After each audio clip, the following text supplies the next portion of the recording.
Goeiedag en baie welkom hier by ons aanlyn diens. Dis vir ons so ongelooflik om saam met jou te kan kuier waar ook al jy vandag is.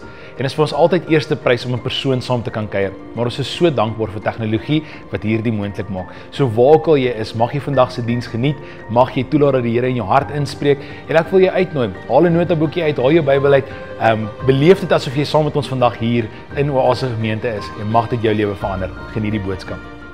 Ons het vanoggend al die pad van Douglas af vir Andrei Strydom en sy ongelooflike vrou Adri Strydom. Ons weet ek het nou nog gesê, julle kom as 'n paar, julle is nie apart nie, julle is saam. En Andrei, jy kan nie by my kom staan. En Andrei sal nou seker iets meer oor dit sê, maar hy was so 30 jaar terug, hy en Adri was hulle hier betrokke in ons gemeente gewees met die jong mense. En so kan ons vir hom 'n lekker Klerksdorp Oase gemeente welkom weet. En Andrei, dis vir ons 'n voorreg om vanoggend saam met jou te kan kuier en dankie vir net vir wie jy is. Ek het die voorreg gehad om Vrydag so 'n bietjie saam te kan kuier, 'n ongelooflike man met 'n mooi hart en regtige begeerte vir die Heilige Gees. So ons vertrou dat jy vanoggend die tyd saam ons gaan geniet. Ons gaan definitief die tyd saam met jou geniet. Baie dankie Andrei, bless jou. Goeiemôre gemeente. Die plek lyk heel anders. Ja, ons was so 32,5 jaar laas in hierdie pragtige gebou gewees. Ons het nog daar bo gebid, maar nou weet ek nie, mens lyk my staan nou net in bid daarso. Plek lyk pragtig, is mooi om te sien wat julle gedoen het, die visie en dit wat julle werklik geskep het hierso.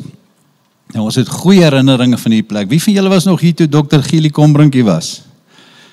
Jeggie, daar's min van julle oor. Is die res nou almal al okay, nee, ons gaan nou nie so doen nie. Maar wat 'n voorreg. Ek onthou eendag was Dr. Gielie nie so heeltemal gelukkig met ons nie. Nou, ek was deel van die bidgroep en ek en 'n man met naam van Dennis Clark, ek wonder wat het van hom geword. Een van julle weet, sê vir my, ek het hom jare laas gesien. Ons het vreeslik gebid hierso, deur die week en man, as ons 'n geleentheid gehad het, ons gebid. En die dag het ons besluit, ons moet ons kerkgebou salf. Hy het dit op sy hart gedruk. Nou is ons hier al om die gebou en ons salf, elke vensterbank en elke venster, ons is geestelik jong, ons roep net die Here oor die plek. Nou ja, toe die wind begin waai, toe sit, dan is ek 'n vingermerke op al die vensters. Nou Dr. Gielie het dit nie so waardeer nie, toe besef ek na die tyd, ons kon dit baie meer wys gedoen het. Maar ja, is 'n voorreg om vanmôre hier so te wees, is 'n voorreg om vanmôre saam julle te kuier. Ons het goeie tye hier gehad, ek onthou, ons het op 'n Woensdag aand, Alliance die jong mense op, 1,5 gery, ons het so routine gehad, dan stop ek eens daar by Dr. Gielie, hulle kry die kombi, ry 1,5 uur, laai jong mense op, in die aand, dan ry ons so 1 en 3/4 na 2 uur, en laai net jong mense af. Maar wat 'n goeie tye, wat 'n goeie tye. Ons is 'n voorreg om vir die Here enigiets te doen. Ek sê altyd, as jy regtig deur die Here gebruik wil word, moet jy iets doen. Al reguleer jy die verkeer, al maak jy die koffie, as jy nie kan dien nie, die Here gaan nie iets spesiaal met jou doen en ewe skielik is jy hierdie wonderlike man of vrou van God nie. 'n Man en 'n vrou van God begin deur te dien. En al is jou werk om toilette skoon te maak, en doen jy dit. Dis hoe jy begin in die koninkryk van God, om te dien. Nou ouens, dis vanmôre vir my voorreg om hier te wees, om die woord met julle te kan bedien. Nou ek wil net gou my plek hier kry. Dis 'n groot plek, ek het gebid, hulle met vanoggend vir my bid, dat ek nie stage fright kry nie. So baie mense, jy weet, daar is sy. Maar op die einde van die dag, julle lyk nie so kwaai nie. Kleurvolle klomp julle. Jy moet van die vooraf kom kyk, en sien jy wat ek sien. Nou ja, het is wonderlik om vandag saam met die liggaam te wees. Nou ja, liggaam, ek en my vrou het nou al die voorreg, ons hele paar jaar in bediening. Sy is nou my vrou van 40 jaar al, en ek is baie lief vir haar. Het is lekker om vanmôre om Chappie te sien. Hy is een van die wat ek nog ken, van die wat al die jare vir ons 'n goeie voorbeeld gestel het, en ek wil oom sommer net honor vanoggend. Chappie, well done. Het is wonderlik om te weet, en hy kan getuig, sy liggaam het al ouer geword. Maar die Here daag my nou die dag sommer net so uit. Maar voor ek dit sê, wil ek ook net vir my ma sê, sy sit daar so, maak gou so ma, hallo ma. Sy is nou 90 jaar jonk, En sy is nog steeds ons beste intercessor. Sy is 'n ou bidder, en sy gaan bid, en sy gaan nog eendag net so bid, en as sy haar oë oopmaak, is sy nie meer op die aarde nie. So, prys die Here. En ek onder al die mense wat nog vasgebyt het, wat met die Here pad loop. Ek wil vir julle sê, ek en my vrou die voorreg, ons dien die Here nou al in die 40 jaar, en as dit nie vir jou elke dag vars is nie, doen jy iets verkeerd. Ek wil vandag meer van hom hê as wat ek begeer het 44 jaar terug. Hoe kan ons uitgeëet raak aan die bron van lewe? Ons kan nie, mense. Wat vir my wonderlik is, ek begin nou dinge van hom sien wat ek my lewe lank nog nie gesien het nie. Elke keer as ek die woord lees, as jy oopmaak, sien jy net 'n nuwe faset van hom. Ek sê altyd vir ouens, as dit kom by ewigheid, dan mis party ouens die hele ding van ewigheid, want ons het hierdie idee, as ons Jesus sien, dan gaan ons wees soos hy is, dan is ons nou hierdie ewige wesens wat nou volmaak is. Ek wil vir jou sê, in 'n ewigheid, gaan jy nie al die aspekte van God kan sien nie. Want ons gaan net soos die engele elke keer iets niets van hom sien. En as ons dit sien, dan word ons verander tot dit wat ons sien. So ewigheid gaan 'n plek wees van permanente transformasie. Ons gaan nie daar arriveer, dan is ons nou so, en dan gaan ons vir die volgende ewigheid daar sit, en nou is ons net verander. Nee, ons gaan elke dag getransformeer word deur hierdie God wat die bron van lewe is. So ek weet nie of jy besef hoe ons gaan lyk nie. Vanoggend sit ek, en terwyl ons so sing, net sê ek die orkes verskriklik geniet, wonderlik, daar by ons lei ons nog sange met 'n tamboerijn. O nee, my vrou, ons het nou al ook 'n orkes. Maar dis wonderlik, mooi band soos hierdie te, en ek dink so terwyl ons sing, wie is 33 jaar jonk? Steek gou jou hand op. Sien, Marius is ook 33. Ouens, dis die ouderdom wat Jesus op was as mens, toe hy Vader se wil 100% op hierdie aarde vervul het, 33 jaar jonk. Ons dink jy moet oud wees, dan is jy nou wys. Nou die dag voel ek net, Heilige Gees daag my so bietjie uit. Weet die ou se jare beweeg mos aan, en partykeer wil ons, jy sê mos partykeer vir mense, act your age. Het jy dit al gehoor? Almal bo 33 wil ek sê, asseblief, don't act your age. En ek voel Heilige Gees daag my so 'n bietjie uit, en hy sê vir my, André, tot op watter ouderdom het ek vir jou op hierdie aarde 'n geestelike voorbeeld gestel? En ek sê, Here, 33 plus minus, dis toe hy gekruisig was. En ek hoor hoe sê hy vir my, André, moet nooit in jou mentaliteit ouer as 33 word nie. Al vergaan die uiterlike, nogtans moet die innerlike 33 bly. Elke dag vernuwe word. Is die enige jong mense in hierdie plek. Oom Chappie, ooms nog jonk, né? Daar is sy. Enige 33-jarige geesgevulde mense hierso. Ek sien hier so 'n paar. Ouens, ons probleem is, wanneer ek en jy ons perspektief verloor en ons kan hom nie meer sien nie, vir die voorbeeld wat hy vir ons gestel het, en ons jare stap aan, en ons begin die mentaliteit aanleer van jou liggaam, van jou siel, dan wil ek vir jou sê, ons het moeilikheid. Dis wanneer die aanbiddingsproses vir my moeilik word. So wanneer ek sinies word. So wanneer ek begin fout vind met alles wat nie is, wat pas in die gemak van my wêreld nie. En ek wil vir jou sê, die Here soek mense wat vry is, wat los is, wat beweegbaar is, wat jonk is. Want Jesus was jonk van gees. En dan gaan party vir my sê, André, hoekom daai ouderdom? In die ewigheid gaan ons altyd daai ouderdom wees. Ja, dan gaan jy die knie lekker werk, en alles gaan weer lekker werk, en ons kan burpees doen, en ons kan alles doen. Dis hoekom ouens weet, mooi vandag, Dit hang van ons af, ons geestelike mentaliteit. Ek wil vir jou sê, Jesus het vir ons 'n goeie voorbeeld gestel. Dit is altyd so lekker as ek daar by my ma kom, dan vra ons so, ma, hoe gaan dit? Ons sal lanklaas sien. Dan wil sy begin te sê, jong, weet jy, dan sê, ek het so 'n bietjie die ou jip, wat vir my so 'n bietjie probleme gee, maar wie wat, toe gebruik ek nagmaal. En nou sy weer gefokus op dit wat die Here in die Gees doen. En so moet ons onsself bemoedig elke dag. Right. Ek wil 'n versie vir jou lees vandag. En voor ek daar begin, wil ek vir jou sê, God is soewerein. God is almagtig. Ons almal weet dit, ons almal sal dit sê, maar wat beteken dit? As ons sê God is soewerein en hy is almagtig, beteken hy is in niks beperk nie. As hy wou, dan kan hy môre, hy kan vandag die aarde verander, want hy is soewerein. Hy kan enigiets doen. En hierdie God kom, en hy spreek sy woord.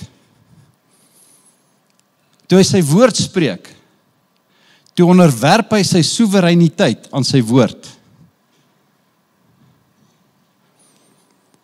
Wat beteken? God kan nie meer op die aarde doen wat hy graag wou doen nie, in sy soewereiniteit nie. Maar hy kom en hy maak 'n man en 'n vrou, man en manin, en hy sê, ek maak julle as my beeld. En hy sê vir, ek gee vir julle heerskappy op hierdie aarde. Die oomblik toe Vader daai woord spreek, toe stel hy, sy woord word 'n wet, en sy soewereiniteit onderwerp hy aan sy wet. Dis hoekom daar 'n skrif is in Psalm 138, as ek dit vir jou vinnig kan lees, wat sê, for you have magnified your word above all your name. Die Here sê, ek stel my woord eerste. Al is my naam, ek is soewerein. Ek kan enigiets doen. En net daar begin jou en my probleem. Want ons wil 'n God dien wat soewerein is buiten sy woord. Hy moet net kom en ons probleme oplos. Here help. Here los dit op. Here verander hierdie situasie. En intussen tyd hierdie God het vir ons 'n standaard gestel. Wat is die standaard? Ons weet Jesus, die woord word vlees, het kom woon onder ons. En die woord het net gespreek wat die soewereine God in verhouding vir hom gesê het. Jou en my wedergeboorte is in Christus. Dus, ons het deel geword van die woord, hy is ons hoof, ons is sy liggaam. Dus, ek en jy moet op hierdie aarde begin spreek, wat die Vader sê, deur die Gees in verhouding, in die eenheid wat ons is in Christus.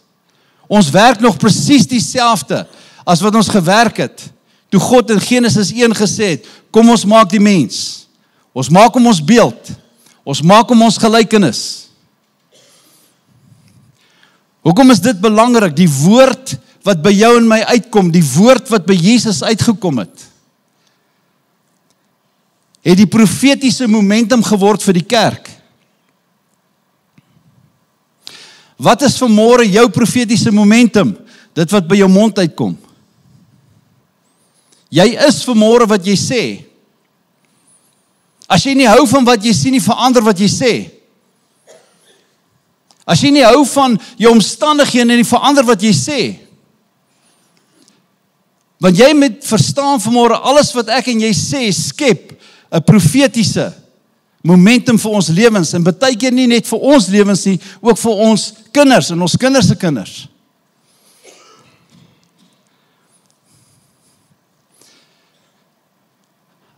Ouens, ons moet verstaan dat die Here het die volle verantwoordelikheid vir dit wat op hierdie aarde plaasvind, in jou en my hand geplaas en binne in ons mond geplaas.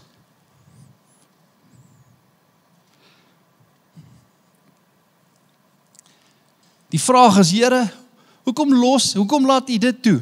Hoekom laat hy dat toe? Hoekom is daar soveel hongersnood op hierdie plek? Dan sê hy vir ons, Andre, dis nie meer my probleem, dis julle probleem.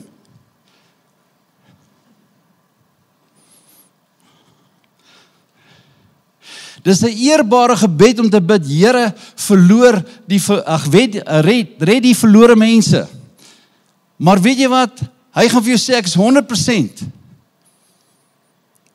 in eenstemming met jou as jy daai woorde sê. Hy gaan sê, maar Andre, my werk's klaar gedoen. Dis jou verantwoordelikheid om vir iemand die goeie nuus te bring.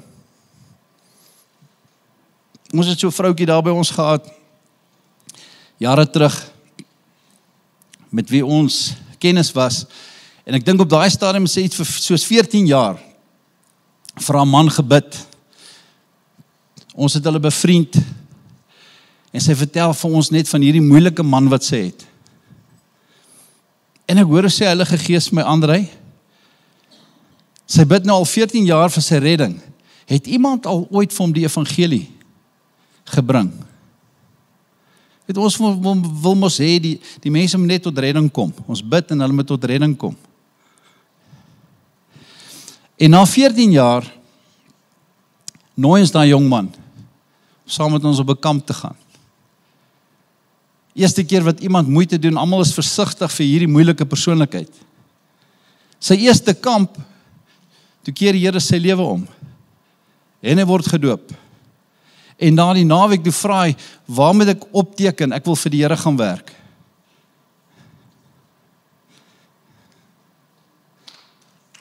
Ouens, die Here het vir ons 'n opdrag gegee. Jou en my werk is om deur die posisie wat Jesus vir ons voorberei het, waar ek en jy die voorreg het om nou in hemelse plekke te kan gaan vertoef in Christus. En soos hy gesê het, vir die wat oorwin sal ek gee om saam met my te sit. Waar hy sit langs sy Vader. En ons kan deel word van hulle gebed. Deel word van hulle gesprek. En dan wil Vader hê, as ek weer op die aarde is, na ek by hom was, moet ek sy hart begin intentioneel uitleef.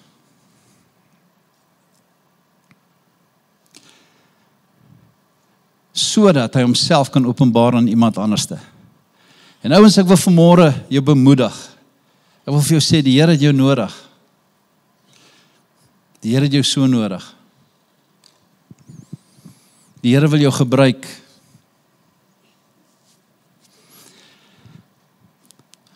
Right, kom ons spring weg. Ek wil vanmôre vir jou 'n skrif lees in Markus 11 vers 22. Ons almal ken hom.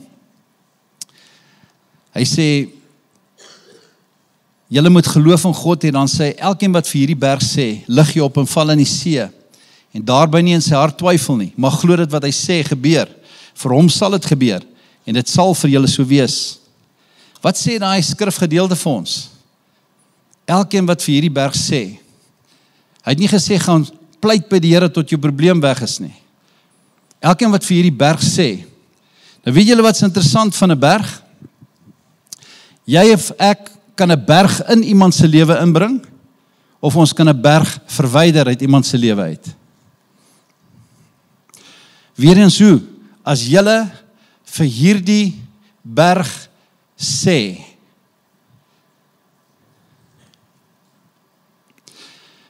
as jy die nuus kyk, en jou kommentaar is tipies wat almal se kommentaar is jy besig om net berge op te rig van weerstand wat betref die plan van God.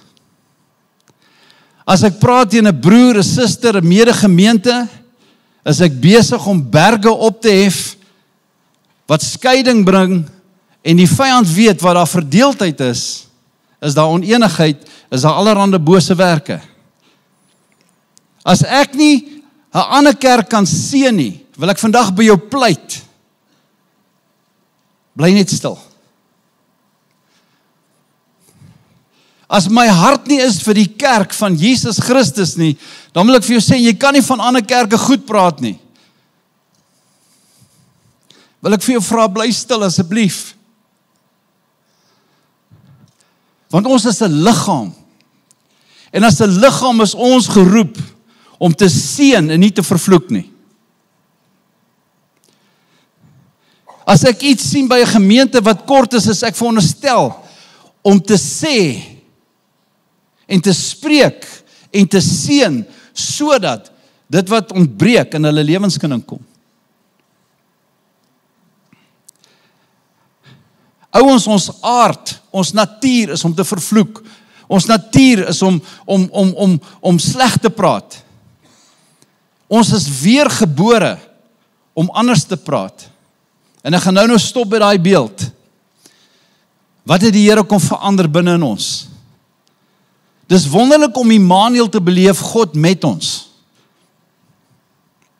Dis hoe ons Jesus leer ken het. As hy die aand gaan bid het, moet jy weet, jy gaan nie Immanuel beleef die aand nie, want Immanuel is op die berg. Hy bid. As jy alleen in jou skuit is en jy's besig om hier oor die waters te gaan en Immanuel is nog aan die ander kant, hy moet nog aangeloop kom, gaan jy vrees beleef. Maar Jesus sê dis voordelig, hy gaan weg. Hoekom? Hy stuur vir ons Immanuel in ons. En dit was die voordeel gewees. Ek en jy kan Jesus nou elke oomblik van die dag beleef. Hierdie skrif sê, wat ek nou net gelees het, daar's 'n woord wat vir ons gegee word as julle vir hierdie berg sê, wat is die woord in jou mond? Ek en jy moet verstaan, ons is gemaak na die beeld van God, die God wat gesê het, laat daar wees. En elke ding wat ons sê, is iets wat skep of vernietig.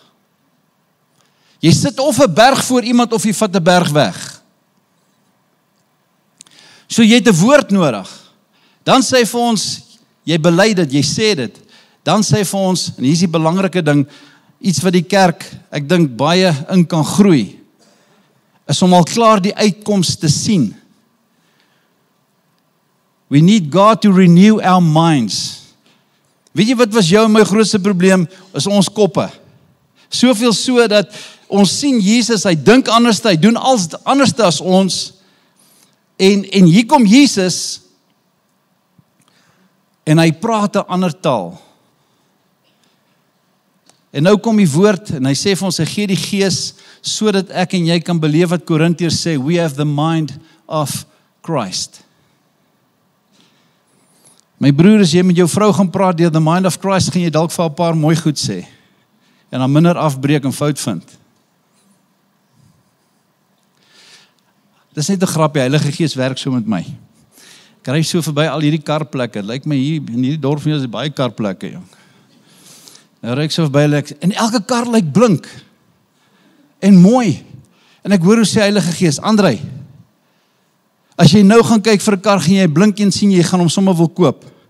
En ek hoor hoe sê vir my, as jy vir 'n slag jou eie kar vat en jy maak hom blink en jy gaan sit hom tussen daai ander, sal ander begeer om hom te koop. Ek sê, Here, dis interessant. Hy sê, Andrei, dis dieselfde met jou vrou.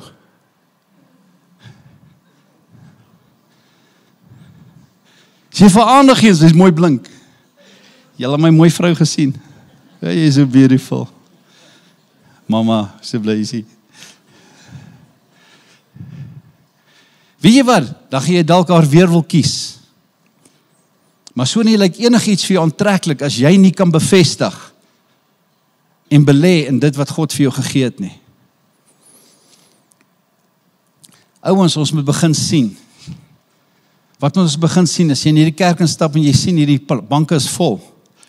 Jy moet begin sien, jy sien meer plek nie. Jy moet sien, jy moet begin plan maak vir 'n tweede diens, dalk 'n derde diens, dalk 'n vierde diens. Maar ons kom in en wat is ons taal? Ag, hier is so min mense weer vanmôre. Ja, en nou kry ons 'n rede hoekom hier nie mense is nie. Nou word ons belydenis. Nou wek ons vestings op in ons eie geleedere van hoekom die kerkie vol is nie.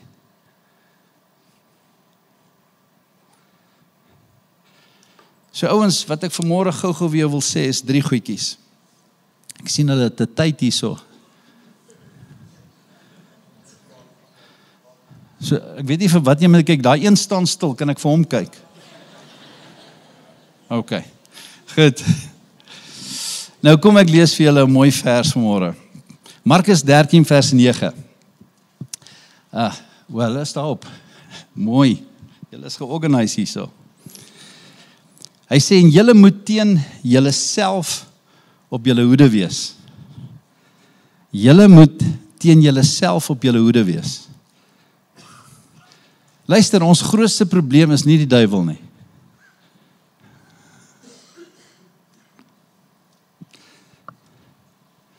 Ek wil hê jy moet dit verstaan vandag, en ek sê arrogant as ek dit sê nie. Vir baie jare in my geestelike lewe het ek iets van hom gemaak, want ek was geleer in die kerk, die volgende, God is almagtig, maar onthou, die duiwel is magtig.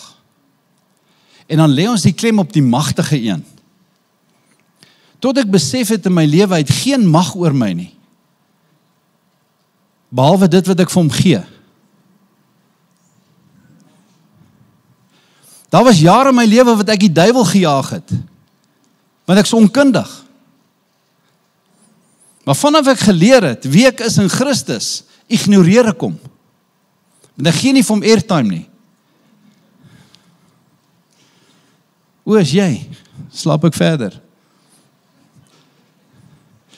Want as ek vir hom airtime gee, dan gee ek vir hom ruimte. Dan begin ek bedink, oordink, hoekom is hy daar?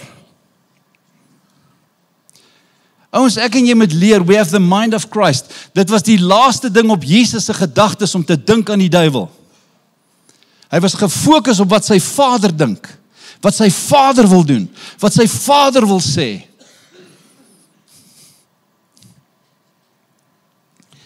So ek wil vanmôre begin met hierdie vers, en julle moet teen julle self op julle hoede wees. Ek wil vandag voorstel, want ek weet nie hoe ernstig is die ouens hier nie. So ek maak 'n voorstel vir die wat wil hoor wat ek nou sê. Jy's dalk jou eie grootste vyand. Hoe durf jy dit sê? Presies, as ek net kyk na daai gesindheid wat jy onmiddellik vir my dit mee sê en die goed wat by jou mond uitkom van jouself, oor jouself, dan wil ek vir jou sê, jy's dalk jou eie grootste vyand. Dalk het jy nodig dat jou tong in besit kom van die Heilige Gees. Weet jy wat is Heilige Gees se eerste poging met almal van ons? Om ons te kry by die plek waar hy in beheer is van ons tonge. Dat wanneer ek spreek, ek van hom praat. En sal sê wat hy wil hê ek moet sê. Kyk, ons weet in ons gemeente, jy durf nie praat oor 'n ander gemeente, jy durf nie praat oor 'n ander persoon nie. Ek gee hulle pak slaag, ek het nog 'n rotting daarso. Ons is, weet. So ouens, gou, 3 gedagtes, dan gaan ek land volgen. Die vraag is, hoe kan ek die verskil maak, as God soewerein is, en hy onderwerp sy soewereiniteit aan sy woord. En hy verwag dat, as julle vir hierdie berg sê, hef jou op, dan gaan iets gebeur.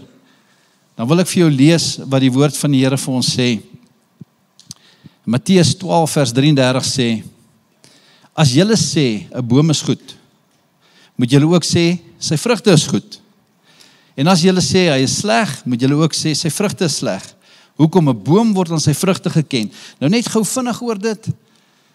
Ons het dit al baie jare geleer, en dan sê ons, die vrug is nou die vrug van die Heilige Gees, maar ek het hierdie eienskap van die vrug, maar ek het nog nie daai eienskap van die vrug nie. Nou, weet jy, kan ek vandag vir jou iets leer? Die volheid van die Godheid is klaar in ons. Ek het nie 'n gedeelte van die Heilige Gees ontvang nie. Hy's 'n persoon, die dag toe ek wedergeboorte ervaar het, toe kom woon die volheid van die Godheid hier binne in my. Nou bid ek, Here, gee my meer van die, gee my, ek wil nog van die Heilige Gees hê. En hy sê, Andre, jy klaar als.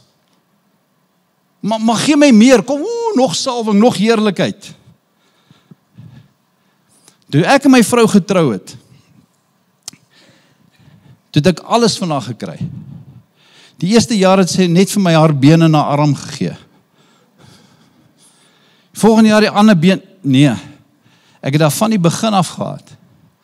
Maar hier's die ding, hoe meer tyd ek met haar spandeer, hoe meer ontdek ek, wat het ek gekry 40 jaar terug.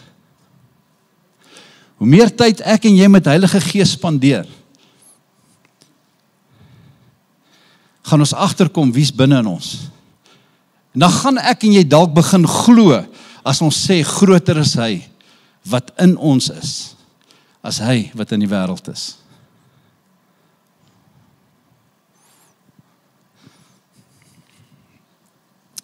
Luister wat sê die versie. Hy sê, 'n boom word aan sy vrug geken. Nou ek het agtergekom, ons het baie pekanneute in ons omgewing en verskillende bome en so aan. 'n Boer ken die boom. Hy hoef nie 'n vrug te sien om te sê wat se boom dit is nie. Maar weet jy wat sê die vrugte vir die boer? Hulle weet dis 'n pekaneutboom, hulle weet wat se vrugteboom is dit, maar hier's die mooi ding. As hulle kyk na die vrug wat daai boom produseer, dan kyk hulle na die kondisie van die boom. En jy kan baie keer 'n pragtige boom hê met geen produserende vermoë nie. Hoekom? Luister mooi. Want die vrug van die Gees ontbreek. Wat bedoel ek daarby? Die Heilige Gees is die vrug. Toe ek wedergeboorte ervaar het, toe word ek ingeënt in Christus. 'n Wynstok binne in die ware, 'n loot binne in die ware wynstok. Die volheid van die vrug van die Gees is reeds binne in my.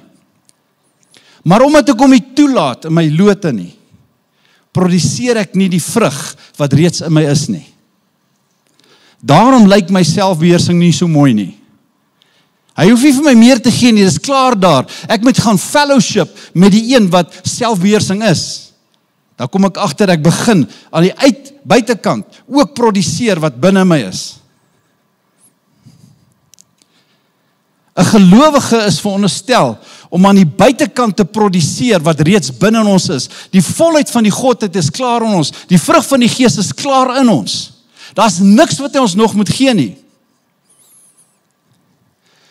Ek was vir baie jare opreg, Here, gee my meer, en dan begin ons al hierdie programmetjies, maar ons gaan nou nie vanmôre daaroor praat nie, om te probeer meer van hom kry. Nee, gaan spandeer net meer tyd met hom. Geen program of kennis gaan Jesus in jou openbaar net, gaan jou net godsdienstig maak. Maar wanneer ek tyd spandeer met hom, dan begin klink ek soos hy. Dan begin ek optree soos hy, want hoekom? Sy vermoë is klaar hier binne my. Dit begin die lewensbron wees wat deur hierdie lood vloei. En voor ek kry, dan begin ek druiwe produseer, soos die vrug wat klaar in my is. Dis hoe ons soos Jesus word. Ek wil meer soos hy wees. Begeer dit met alles. Dus, André, spandeer meer tyd met my. Vanaf ek dit ontdek het my gebed so bietjie verander. Ek praat minder, en ek laat hom meer praat. Maar wanneer hy iets sê, dan proklameer ek dit, eerder as wat ek vra. Want hy het gesê, soek die koninkryk, en al hierdie ander goed, vir jare lang bid ek nie meer vir besittings nie. Ek soek die koninkryk en alles wat ek begeer kry ek. Want daar's 'n lewensbron binne in my wat in 'n verbond met my hierdie belofte gemaak het. Ouens, as ons God net soek vir goedjies. Nou kom ons kyk gou-gou na hierdie vrug. Hy sê maak of die boom goed. Die vraag is, wat is die vrug? Wat is die vrug waaraan ek en jy geken word? Volg gou saam met my hierdie skrif. Hy sê in vers 34, julle slange, is enige slange vanmôre. Hy sê, hoe kan julle wat sleg is, iets goeds sê? Nou openbaar hy, wat is hierdie vrug? Luister. Dit wat by jou en my mond uitkom, bepaal of ons 'n goeie boom is of 'n slegte boom is. As jy nou kan sê amen, dan sê jy eina. Wie van julle het slang gepraat vanoggend op pad hier nou toe met jou vrou? Jy weet ons slang, jy praat slang met haar. Vrou, kry net 'n bietjie lewe man. Jy weet, ek verwag meer van jou. Praat bietjie slang. Of toe jy gisterand nuus gekyk het, toe praat jy baie slang.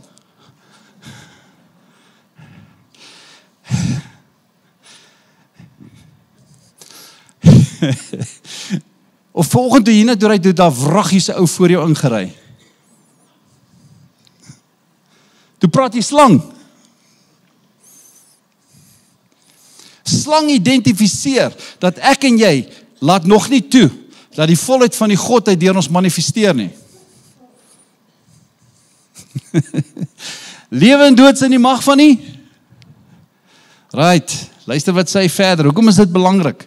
En ek wil hê julle met hierdie vang. Hy sê 'n goeie mens bring die goeie tevoorskyn uit die oorvloed goeie dinge in sy hart, en die slegte mens bring uit die slegte tevoorskyn uit die oorvloed slegte dinge in sy hart. So, kom ons kyk die konnotasie. My hart is waar die lewe is. Wat by my mond uitkom, bepaal wat is in my hart. Is dit goed of is dit sleg? As ek nie hou van wat ek sê nie, dan moet ek my hart na die beste hartspesialist toe vat. Hoekom is dit belangrik? Want die woord sê, bewaar jou hart meer as alles wat bewaar moet word. Hoekom? Uit jou hart is die oorsprong van wat jy is vanoggend. Dis waar die oorsprong van die lewe vandaan kom. Die woord sê selfs, deur die regte woorde gebruik, kan ek selfs versadig word. Beteken as ek reg kan praat en ek sien die bron en ek verstaan die covenant en ek begin sê wat hy sê, gaan God vir my voorsien.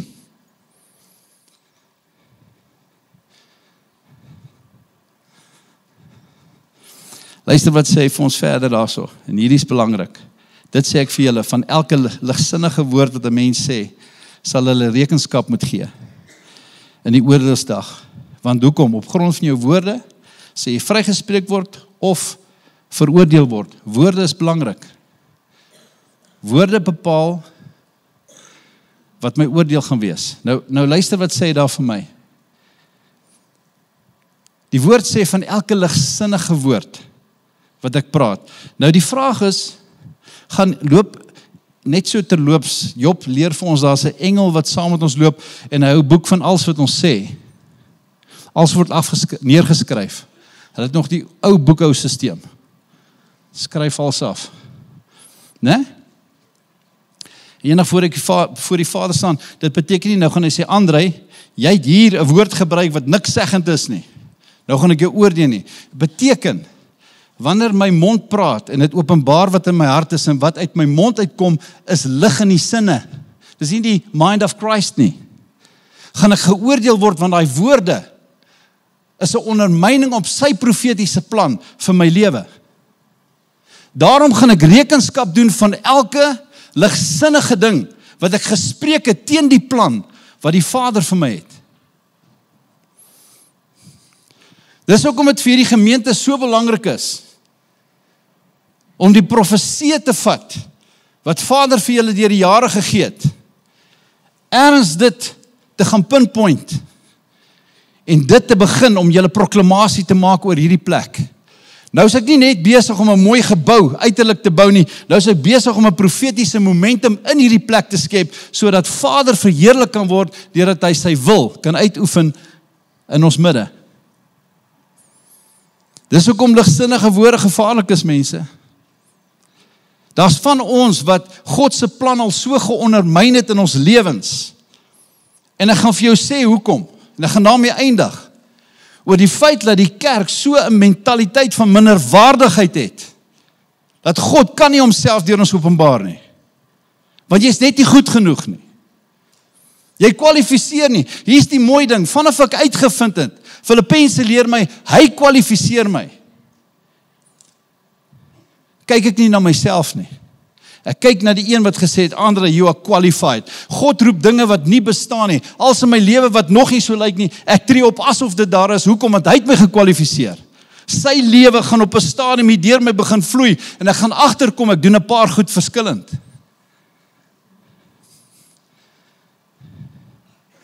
Wanneer jy in jou huwelik druk beleef, Dan beklei jy nie om reg te wees nie, jy gaan kry die regte woord en jy begin dit bely oor jou man en jou vrou, totdat dit 'n manifestasie word en God se engele ondersteun die woord, dit word vervul in julle harte en ewe skielik is daar 'n nuwe gees in julle midde. Jy sien, ouens, ons verstaan hierdie goed nie. My woorde delegeer gees. Jesus het gesê, die woorde wat ek spreek is gees en lewe. As ek praat, is ek besig om of die Heilige Gees, of 'n onrein gees in situasies in te roep. Nou kom ek verduidelik gou vinnig vir julle. Heilige Gees is 'n persoon. Hy's 'n gees, maar hy soek 'n liggaam om wettiglik te kan funksioneer. Vandag in hierdie plek het hy my liggaam in besit geneem en ook nie onder dwang nie, ek moes dit vir hom gee. En hier's die mooi ding, hy kan in my wees en ek kan besluit hoeveel hy deur my doen of nie. So een ding is wat ek mis leer, as 'n man van God, as 'n seun van God, ek kan my nie steur aan die opinie van mense nie. Ek sê eerder by my pa gaan sit, en sê, Vader,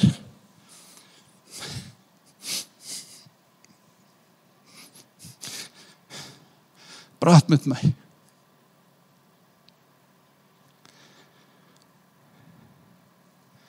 Jy sien, nou kom 'n plek, waar Jesus 3 keer in sy aardse bestaan ervaar hoe Vader vir hom gesê het, my geliefde seun, my geliefde seun.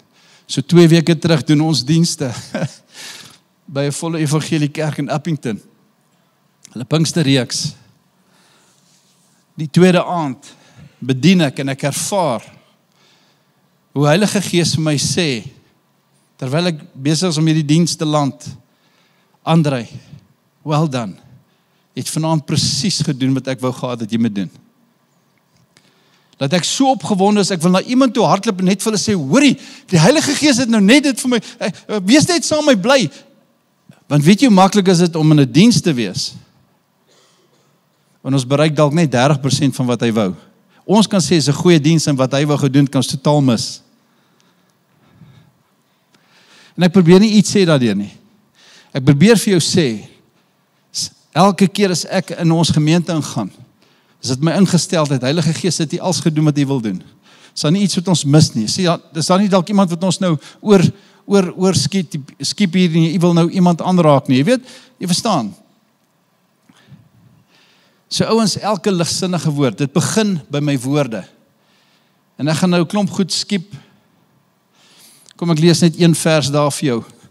Markus 13:9 is die versie wat gesê het, en julle moet teen julle self op julle hoede wees. Vers 11 sê, wanneer hulle julle gryp om julle oor te lewer, moet julle nie vooruit bekommerd wees oor wat julle sal sê nie, maar julle moet praat soos dit op daardie oomblik aan julle gegee word. Want dit is nie julle wat praat nie, maar die Heilige Gees. Wat beteken, wanneer ek en jy in 'n krisis kom, daar's ewe skielike aanslag op jou besigheid, aanslag op verhoudings, aanslag op gesondheid. Voordat ek en jy begin, partner met die leuen, wat ons aanval, sê hy, Andrei, bly jy stil. Moenie bekommerd wees wat jy gaan sê in hierdie situasie nie, maar kry by my die inhoud, voor jy praat. En as jy praat, sorg, dat die Heilige Gees deur jou praat. Baie van ons ervaar nog net simptome, versoekinge, dan partner ons so met daai leuen, dat dit word ons werklikheid. En na die tyd is ons vir die Here kwaad, hoekom? Want ons het goed gesê, wat nie uit sy hart uitkom nie.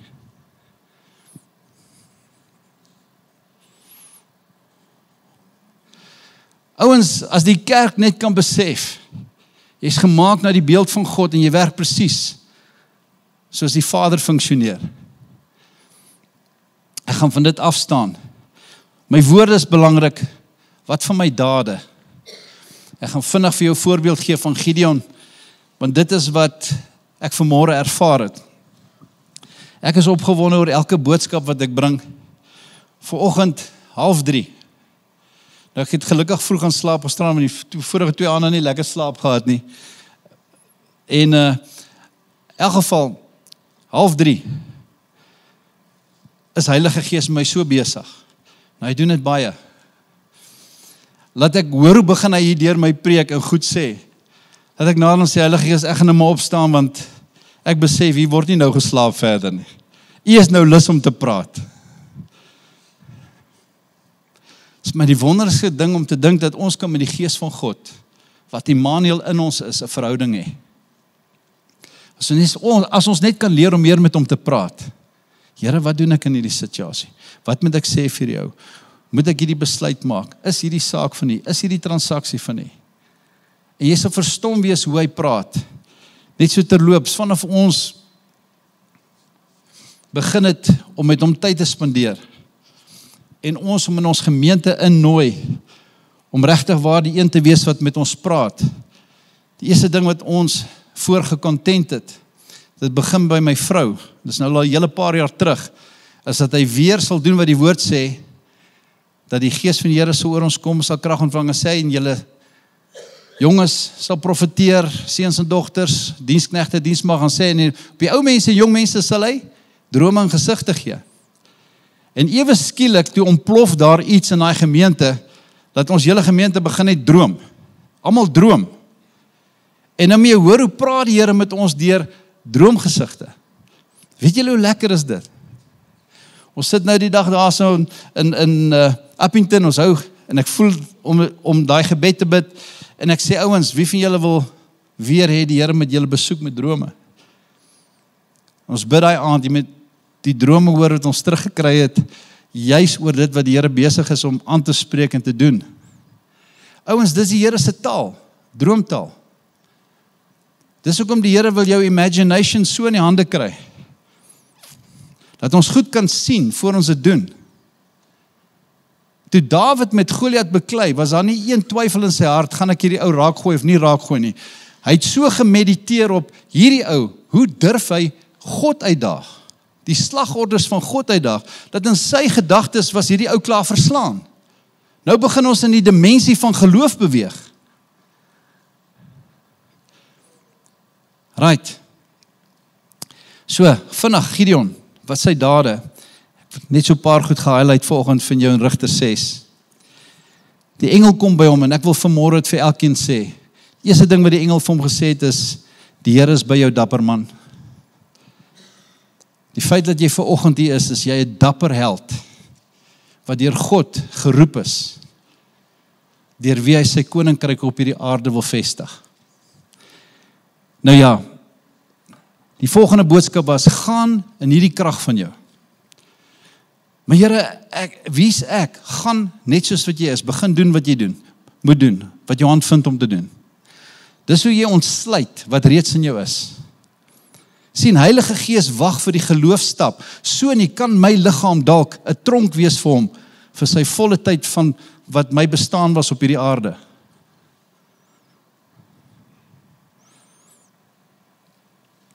Derde ding, hy vra vir die Here nou, hoe sal hy wees, en die Here sê net vir hom hierdie woorde, ek is by jou. So, dapper held, gaan in hierdie krag van jou, want ek is met jou.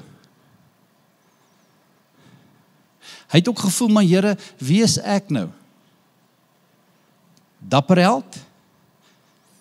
As die Here sê, jy is dapper, is jy dapper. Al bewe jou broek.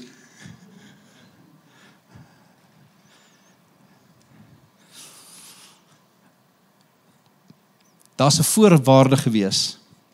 Hy moes die eerste stap vat. Jy sien, en dis daai gedeelte wat ons God baie keer in mis. As die Here vir jou sê, hy wil hê jy moet vir siekes bid, hy wil jou gebruik op daai gebied, en jy begin nie vir siekes bid nie, al gaan die eerste 20 dood, die feit dat jy 'n momentum begin skep, gaan jy agterkom, God is met jou, en op nommer 21 breek hy deur, en jou lewe verander, en mense se lewens verander. Daar's altyd 'n koste wanneer ons momentum wil hê in die gees. Dis nie outomaties nie.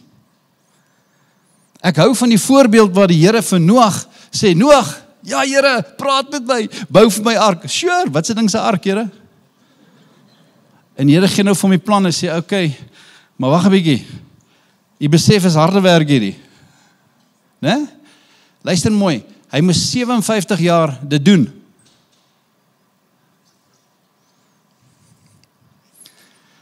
terwyl hy met hom gespot was en geals is. Jy sien, ek en jy sit in 'n diens soos hierdie en die Here praat en jy is so opgewonde, jy gaan die wêreld omkeer tot jy vanmiddag daar by die huis kom, jy jou eerste teleurstelling.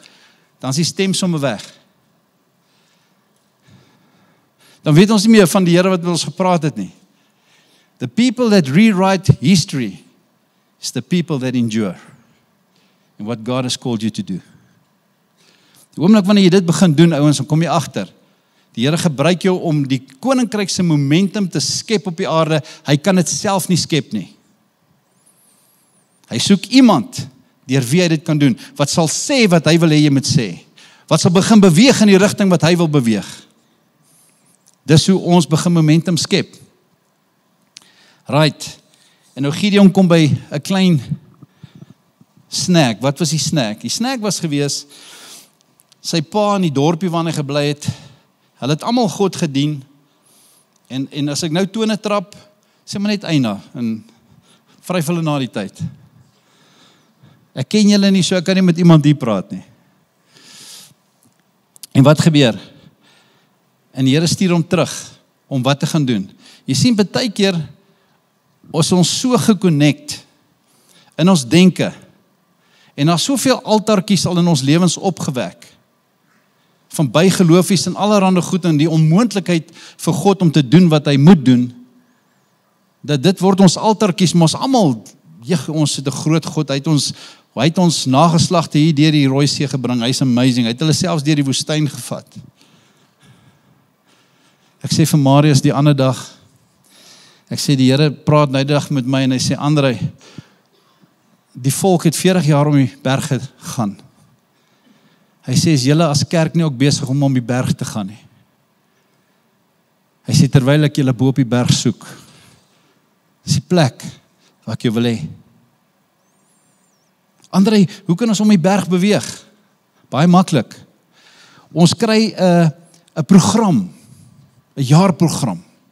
Jy weet, kom ons begin by die einde van die jaar. Vir die einde van die jaar, dan is ons program, ons bid net dat hierdie jaar verby is, dat ons net weer kan begin. Is nou ver geloop, ons is nou hier amper weer by die beginstreep, maar voel ons daarom ons begin van vooraf.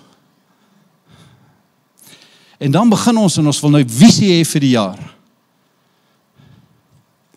En dan is dit die verskillende feeste, die Paasfees, die Pinksterfees en al die goed. En dan kom ons op die einde van die jaar, as ons doodmoeg gaan doen ons net weer dieselfde ding. Terwyl die Here wil hê, Paasfees, Pinksterfees, en jou jaar moet verander in die dag van die Here. Wat beteken, ons word nie meer moeg die einde van die jaar nie. Wat beteken, ons begin leef op 'n manier, dis sy dag, is sy tyd, en weet jy wat, ons leef in die koninkryk, waar vrede en vreugde ons bron is. En waar die Here ons verkoop.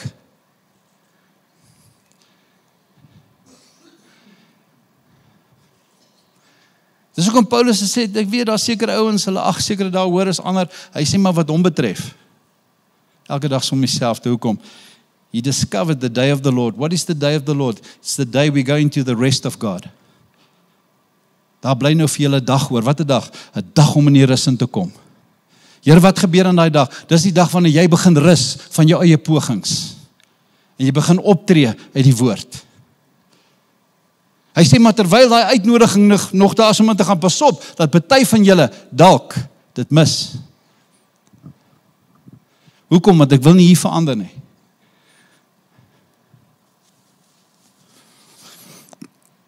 So, wat was Gideon se toets? Hy gaan in die aand, want hy wil gehoorsaam wees aan die Here, maar hy was bietjie bang gewees. En hy gebreek hulle het 'n altaar daar gehad vir Baal. Né? En hy gebreek dit af, want Baal is mos nou 'n god. En hulle weet nie wie is die onbekende god nie, maar hulle spandeer nie tyd met hom nie. En daar was 'n gewyde paal en allerhande goed. Hy vat sy pa se mooiste vetgemaakte bul en hy offer die vir die Here. Volgende dag die volk staan op en iets het gebeur. Iets het verander.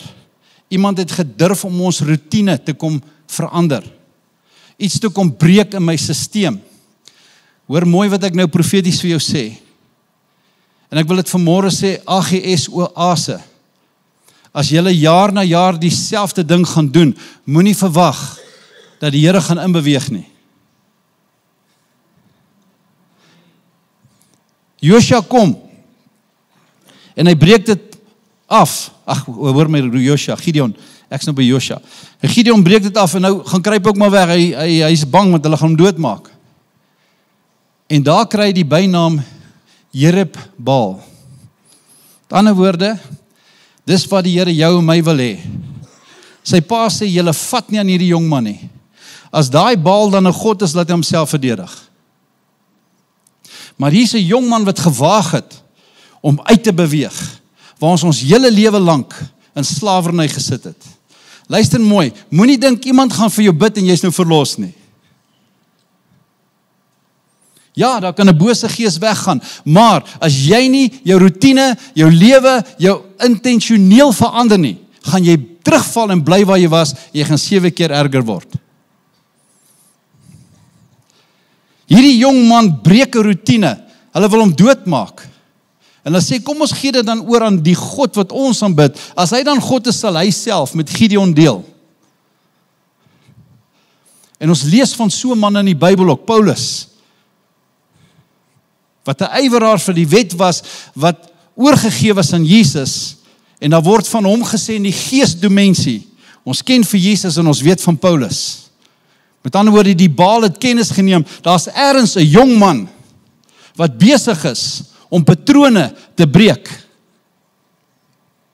Daar's ergens 'n jong man wat opstaan en iets doen. Vanoggend toe ek stilte tyd hou, toe hoor ek hierdie woord in my gees en ek gee dit maar net vanmôre.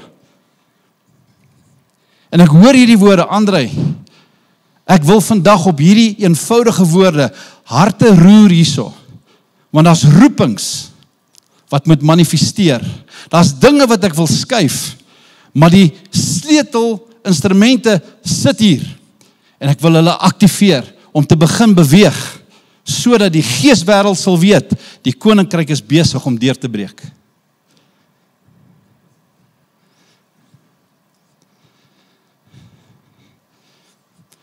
En ek wil vanmôre spreek in daai jong manne en daai jong vroue se lewens, en ek wil sê, it's time for you to rise up. As jy 'n jaar langer in dieselfde roetine bly as wat jy bly, is dit jou skuld. En as jy na 10 jaar daar is dit jou skuld. As ons nie gaan begin verander in ons belydenis, en ons gaan verander in ons aksie nie, gaan niks gebeur nie. Ouens, vandag is nie 'n nuwe woord nie. Die Bybel sê, 'n leermeester bring uit die skatkis van sy hart nuwe en ou dinge. Maar dis wat Vader vandag vir hierdie gemeente wil sê. Dit gaan beteken ons moenie meer slang praat nie.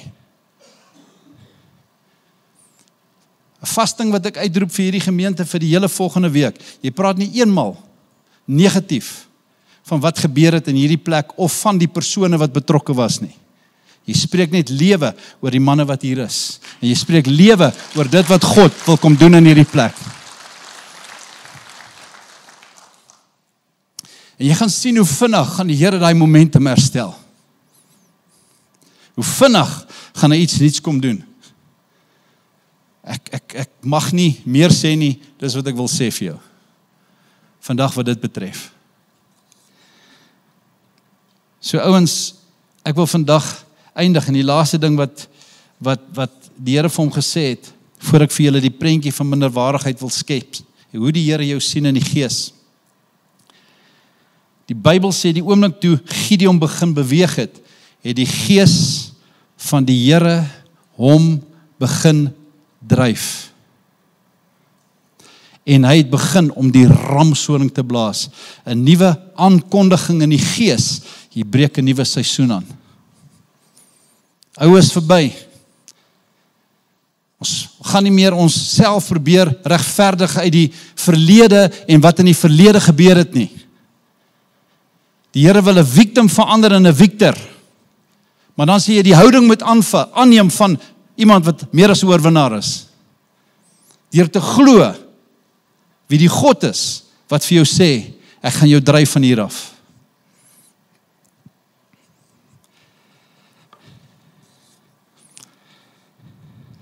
Volgende terwyl ek so sit, maak ek hierdie nota en ek sê vir myself, Andrei, is daar iets besonders omtrent jou? En my antwoord was onmiddellik ja. Hoekom? Die Heilige Gees is in my. En die potensiaal is ewig en oneindig. Wat binne my is. Dis hoekom Efesiërs 3 sê, God is in staat om te doen ver bo wat julle bid of dink deur die krag wat in julle is. Dis klaar daar. Ons moet dit net release.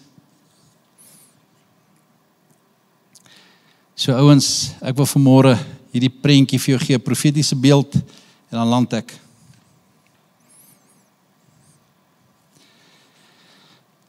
Die Bybel sê vir ons, is my so mooi, Matteus 11, dis 'n prent wat die Here nou dag vir my gewys het. Het jy al gewonder hoe sien die Here jou in die gees? Ouens, gee my julle aandag nog net vir hierdie, want dis belangrik. Het jy al gewonder hoe sien die Here jou? Jong mense, hoe sien die Here jou? Kinders, hoe sien die Here jou? Matteus 11 kom Jesus en hy sê vir ons, hy verseker ons uit die wat gebore is op die aarde, is niemand gebore wat groter is as Johannes die Doper nie. Daar is niemand groter as hy nie. Op daai stadium, hoekom was Johannes die Doper groot? Die wet was gegee tot op Johannes die Doper.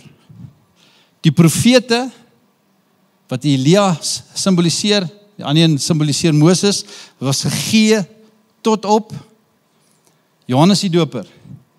Johannes word die grootste van al die profete genoem, want hoekom? Hy sluit die oue af, en hy begin iets niets. My teologie, ek glo, dis hoekom sy kop gewaai het, daai stem mag nooit weer opgehef word nie. Hy moet stil word. Profeties.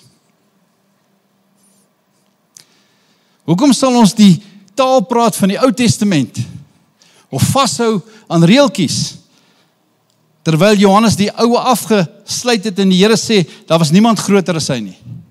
Nou het hy vir my die pad gemaak, nou kom ek. Nou sê hy die volgende. Dit verseker ek julle. Die geringste is nou groter as hy. Hoe dink jy daai prent gelyk? Daai profetiese prent. Hoe dit gelyk? Ek wil dit vir jou wys. Tyd daarna, Matteus 17, kom Jesus en hy vat vir Petrus, Johannes, Jakobus. Voor dit gebeur het, sê hy vir hierdie woorde. Hier's van hierdie ouens wat hier staan, wat nie sal sterf voor hulle my koninkryk sien kom het nie. Dis dieselfde koninkryk waarvan hy in Matteus 11 gepraat het, die koninkryk breek vir homself 'n pad oop met geweld. Ouens, ek wil gou 'n aankondiging maak, moenie kwaad wees vir my nie. Baie goed wat ek en jy toeskryf aan die wil van die Here is nie die wil van die Here nie. Dit was net die gebrek van die mens om gehoorsaam te wees aan wat Vader gesê het jy moet spreek. Jare terug het die Here oor Britannia gespreek en gesê, bid, hier kom 'n invloed van moslimmense en hulle gaan julle land oorneem. Wat doen hulle? Dit sal nie met ons gebeur nie. Wat het met Zimbabwe gebeur? Nou is hulle daar. Nou sê ons, dis die wil van die Here, dit is nie die wil van die Here nie. Baie goed in jou lewe is nie die wil van die Here nie. En Jesus kom in Matteus 17, hy sê, ek gaan vir julle wys, hoe lyk die koninkryk? Onthou, Jesus het gekom, die woord, al was hy volkome God, het hy volkome mens geword. Die evangelies verwys 81 keer na hom toe as die seun van die mens. En die seun van die mens loop saam met ander seuns van die mens. En dan gaan by hierdie berg op. Nie om die berg nie. Ek wil vir jou sê, kerk is tyd om op te gaan. Want God het 'n plan.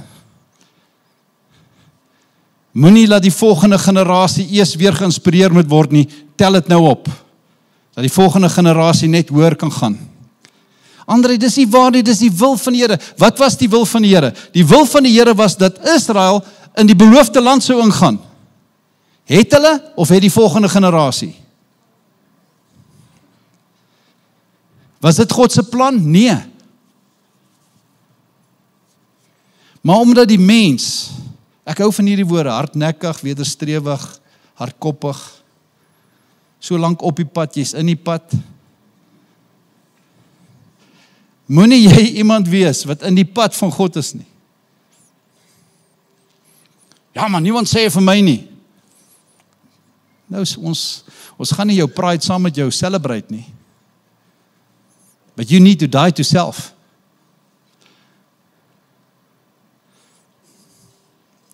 Wat hou jy nie van in jou lewe nie? Ek sê weer vir jou, hou op slangpraat.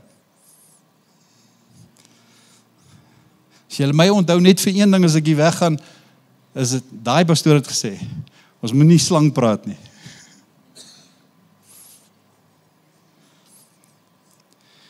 Hy kom by Adam en Eva. Eva, is dit waar wat God gesê het? Dis ken die storie. Dat hulle na 'n simpel slang geluister het. My maggies. Bid so hulle was China mense, dan sou hulle die slang geëet het, jy weet. Maar nou ja, dit het nou nie gebeur nie. Weet jy wat het Adam gedoen?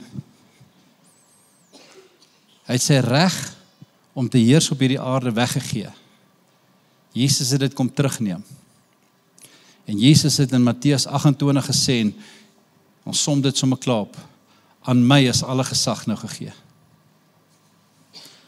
Immanuel in jou sê, alle gesag is aan my gegee, André. Daarom beweeg in my gesag, en gaan stel reg wat verkeerd is, want die prys is betaal. So, ons eindig, Matteus 17. Hier kom Jesus en hulle kom op die berg en die volgende oomblik gebeur daar iets. Jesus se voorkoms begin verander. Soveel so dat die woord vir ons sê, hy het voor hulle oë verander en sy gesig het gelyk soos die son. En sy klere het wit geword soos lig. Ek wil dit graag net vir jou beskryf. Terwyl Jesus voor hulle staan, en kerk, as jy dit kan snap vanmôre, toe manifesteer hy, hoe lyk 'n seun van die mens in die koninkryk? Dit was sy opdrag. Dis van julle wat nie sal sterf voor julle die seun van die mens sien in sy koninkryk nie. In die gees is Jesus nog altyd die seun van die mens in sy liggaam. Maar hy begin verander, soveel so, sy gesig lyk soos die son. Sy klere begin wit word. Weet jy wat het gebeur? Al wat gebeur het is, dat die bron van die hemel het begin deur hom beweeg. En van binne af het die heerlikheid so gestraal, dat sy klere gelyk het of dit wit is. Dat sy gesig gelyk het soos 'n son. Dis die prentjie wat jy sien, toe Stefanus gestenig was, en hulle kyk na hom, hulle sê, maar hy lyk dan nou soos 'n engel. En die kerk kan hulle nie in daai posisie sien nie, want ons is so minderwaardig, ons is so onwaardig, ons is so nie goed genoeg nie. Ag Here, kom red my net weer. Hy het jou 2000 jaar teruggered, begin leef in die oorwinning wat reeds in jou is. Dan gaan jy sien, jy gaan van tyd tot tyd manifesteer, en mense sal die heerlikheid op jou sien, jy sal dit nie eens sien nie. Maar as of jy kyk en sê, Here, dis nie 'n mens hierdie nie. Here, wat hierdie persoon sê, is kom direk uit die hemel uit. Jy's in 'n gesprek met 'n boetie of sussie, en ewe skielik breek daai heerlikheid deur, en mense sien die hemel. En hier staan nou Petrus en Jakobus en Johannes, ek weet nie wat moet sê nie, en die volgende oomblik kom die heerlikheid van God in daai manifestasie aan. Dink gou terug, wat het Jesus gesê? vir Nathanael van nou af. Nie enige in die hemel nie, van nou af. Sê jy die koninkryk van God geopen sien. Jy sal sien hoe die engele afkom op die woord. Jy sal sien hoe hulle opvaar as hulle klaar die woord uitgevoer het, 'n nuwe opdrag te kry en weer afkom en weer opgaan en weer afkom en weer opgaan. En Jesus sê, is hulle nie nou almal dienende geeste wat opgaan en afgaan en opgaan en afgaan ter wille van jou en my nie? En hy gee vir ons 'n posisie binne in hom sodat dieselfde heerlikheid wat op Jesus was, nou sigbaar kan word op jou en my. Laat ons so familie sal sê, André, jy het 'n lig geword, ewe skielik gee jy vir ons rigting.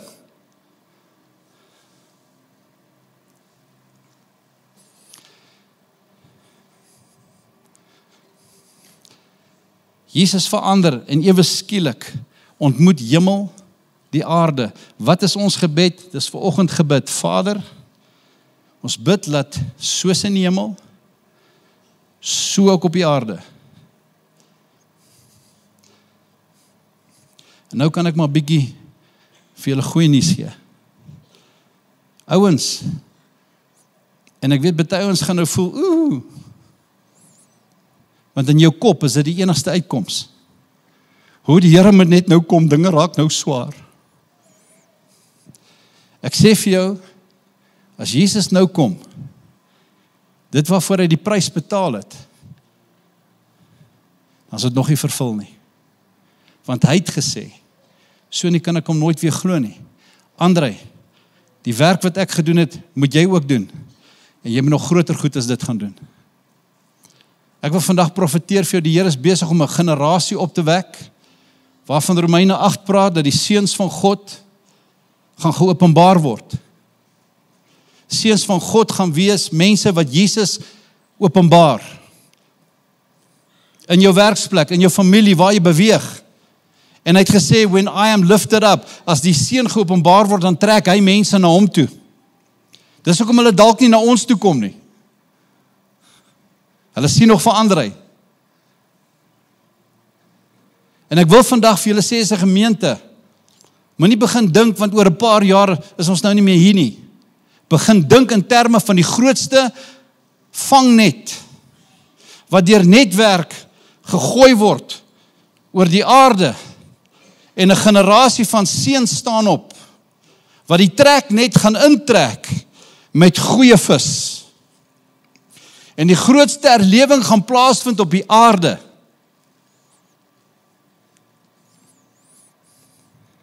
Voor jy hastig raak om te vlieg. Want Jesus het ook gesê dat hierdie evangelie moet eers verkondig word oor die ganse aarde, voordat sekere dinge gaan gebeur. Dis hoekom hy gesê het, goed wat ons nou sien is geboortepyne, maar ons fokus nie op dit nie. My woord vandag vir hierdie gemeente is, die Here wil jou gebruik. Jesus se voorkoms verander. Heerlikheid. Hemel manifesteer op die aarde, wolk van getuies. Wie stap langs hom uit? Dit wat gestop was, die wet en die profete. En Moses kom staan langs hom. En Elia kom staan langs hom. Maar in die middel staan daar een wat sy gesig skyn soos die son, want God het vir jou gesê, kerk, van nou af sal die geringste groter wees as Johannes die Doper, as dit wat Moses verteenwoordig het, en as dit wat Elia verteenwoordig het. En hy kom sit jou hier in die middel, hy sê, dis hoe jy lyk in die gees, wanneer jy optree in my koninkryk. En nou kom en hy sê, as jy nou vir hierdie berg sê, hef jy op, werp jou in die see. Want jy praat van 'n ander plek af. Hy gaan so ver, hy sê vir sy disippels, as julle nou iemand hulle sondes vergewe, sal dit hulle vergewe word.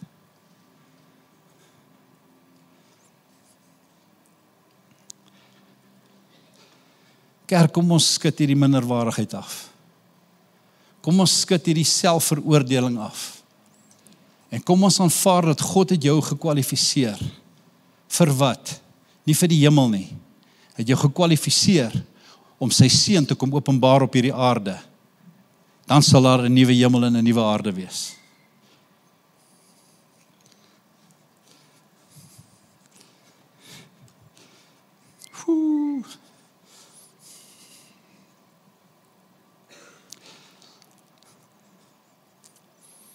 Dis 'n goeie woord hierdie. Dis 'n in-seisoen woord vir die kerk van Christus. Dis nie 'n goeie woord omdat ek dit bring nie. As ek na die menslike kyk, is ek nie gekwalifiseer vir dit nie. Maar as ek na hom kyk, is ek overqualified because I can do all things through Christ who strengthens me.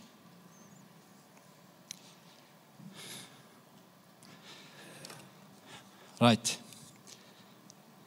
Ek gaan hierdie woorde oor julle spreek en gaan ek oorgee aan Marius. Vanaand gaan ek bietjie met julle gesels en ek wil die jonges nooi.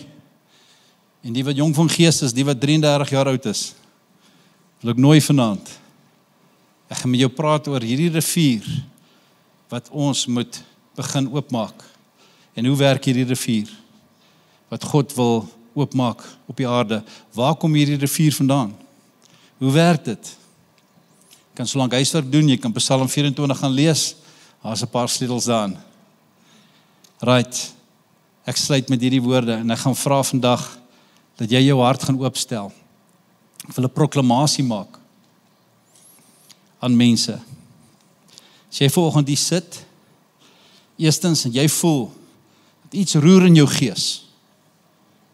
Niemand gaan vorentoe kom nie. Net daar waar jy staan, waar jy is, gaan ek jou vra. As jy voel vanoggend in jou hart, Here, hier's 'n roering. I can do this. I can do this. Here, jy praat met my, jy wil my gebruik. Die koninkryk moet kom waar ek loop. Want elke plek waar jy jou voet sit, wil ek vir jou gee. Deurdat hy dan manifesteer. Sy ouetjies is in hierdie plek vandag. Jy voel die Here praat met jou. Gaan ek iets vra, staan gou vinnig op jou voete. Jy gaan net daar staan. Net uit 'n geloofstap. Wel dan jong man. Mooi is dit nie. O, Heer.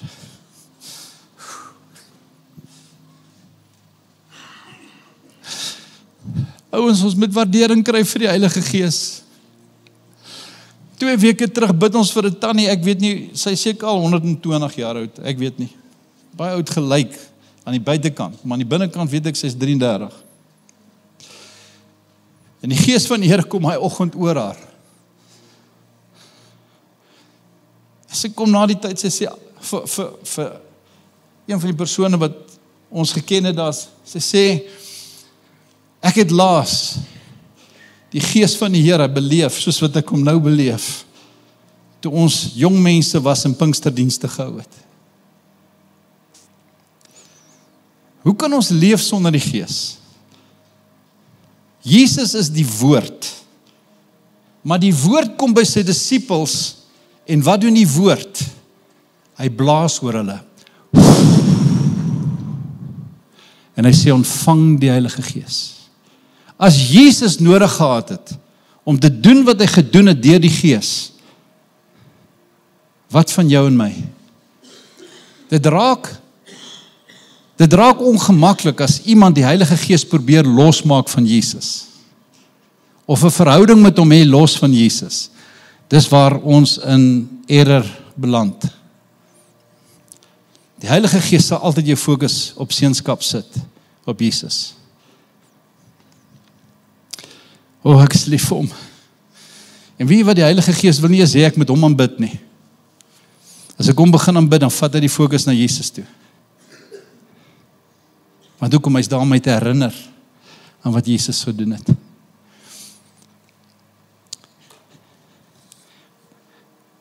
Ek gaan saam met hierdie ouens vra vanmôre en ek gaan net hierdie skrif bely oor julle. As jy vanoggend voel jy's in 'n gevangenis, en jy kom nie uit daai plek uit nie. Jy's in 'n plek waar jy voel, Here, ek gaan net nie vorentoe, ek kom net nie agtertoe, ek weet nie, I'm stuck. Dan wil ek vanmôre oor jou praat. Ek gaan net 'n proklamasie maak, niemand kom vorentoe op hierdie stadium nie. As jy hier is, staan op jou voete. As jy vanoggend hier is, en dit voel vir jou, jy het visie verloor, herstel van gesig nodig, dan wil ek vir jou sê, staan op jou voete, as 'n geloofsmanifestasie. En dan gaan ek laastens sê, as jy vanoggend hier is, en vir jare lank is jy al getormenteer, deur 'n gees wat jou onderdruk. Ons het 'n mooi slim naam daarvoor. Wat jou te neerdruk. Afdruk tot op die plek waar jy nie meer kan funksioneer nie, dat jy hulp nodig het. Wil ek vanmôre oor jou spreek, dat daai ding kan pad gee, sodat jy kan begin om jouself te nurse terug na 'n plek toe. Die rentmeesterskap, waar God sy doel kan bereik in jou lewe, dan staan jy nou op. En die laaste groepie, as iemand is vanmôre, wat nodig het. Ons die gees van die Here is hier so. Ek sal vanaand bietjie vertel van my ervaring met hom, ek gaan dit nie nou doen nie. As jy 'n nuwe begin nodig het, die genadejaar van die Here beteken it's a new beginning. Jy het 'n nuwe begin nodig, wil ek dit vanmôre oor jou spreek. En dan gaan jy hiervan af gaan en jy gaan dit begin spreek oor jouself en jy gaan dit begin manifesteer, te beweeg in dit wat nuut is. So ons gaan vir julle hierdie skrifgedeelte lees in Lukas 4 vers 18. En dis my gebed nou. Die gees van die Here is op my, omdat hy my gesalf het.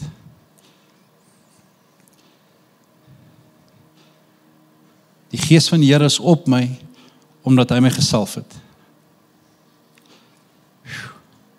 Daarom, hy het my gesalf om iets te verkondig, iets te proklameer, iets aan te kondig.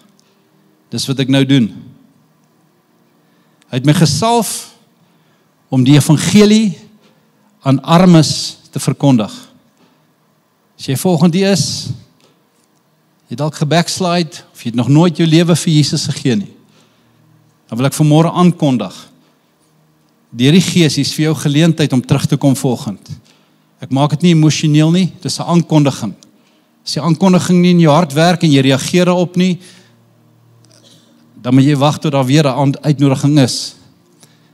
Maar as die enige iemand hierso voor ons aangaan, wat nog nie sy lewe vir Jesus gegee het nie, dan steek jy jou hand hoog op.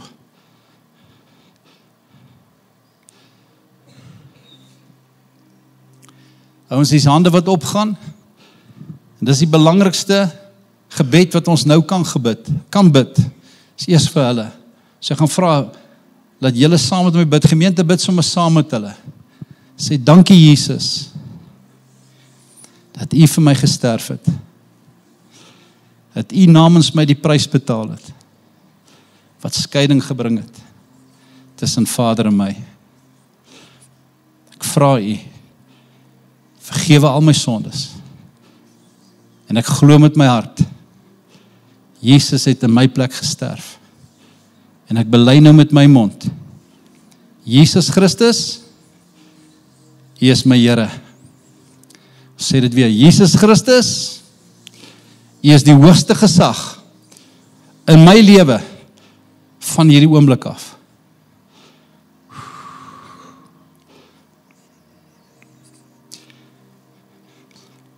Dankie Heilige Gees, ek bid, vul hulle nou, vul hulle nou.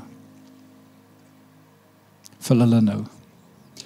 Deur wedergeboorte maak hulle gees wat dood was lewend, in die naam van Jesus. En gemeente, nou gaan ek dit proklameer oor jou.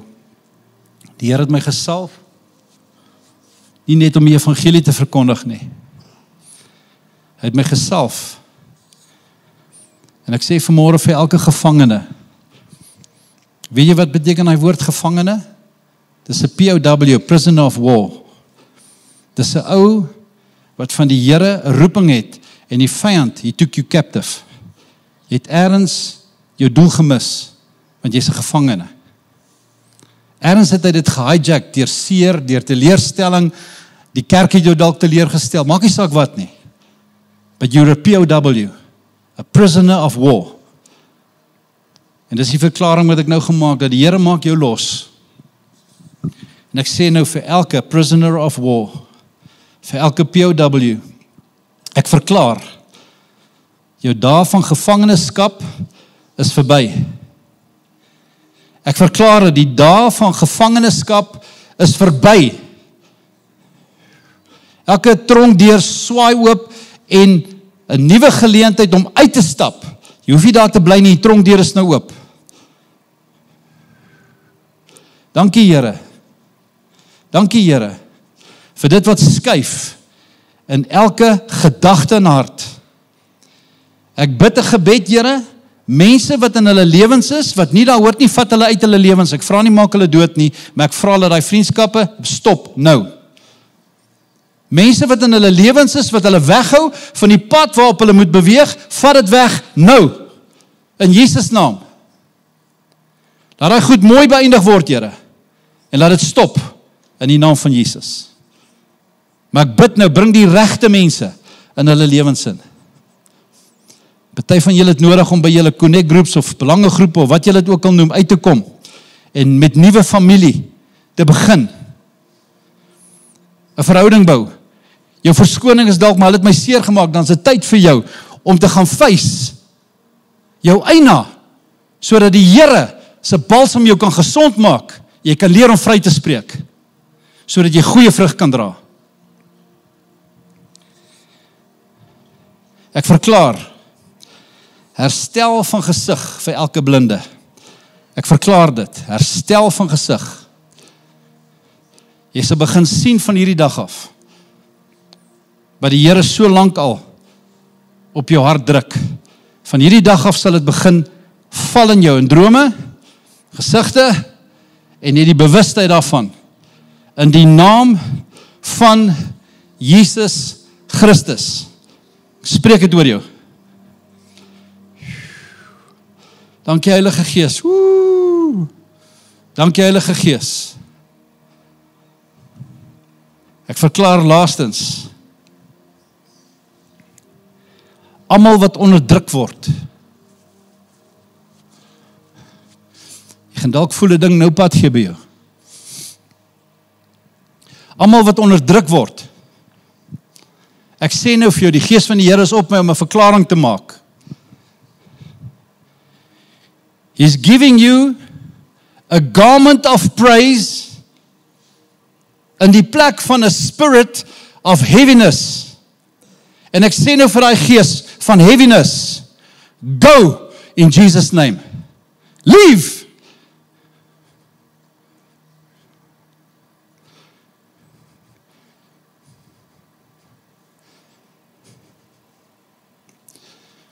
Woo.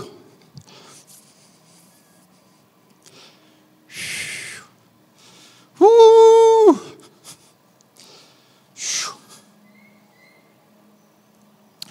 Heilige Gees is besig om deur te breek, ouens.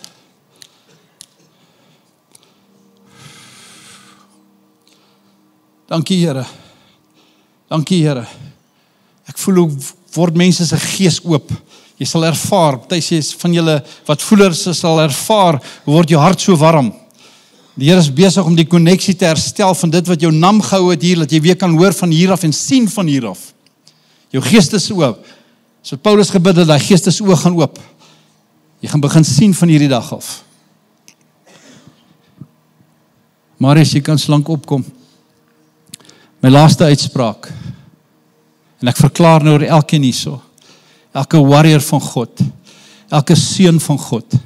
Verklaar ek nou. Dis jou aangename jaar.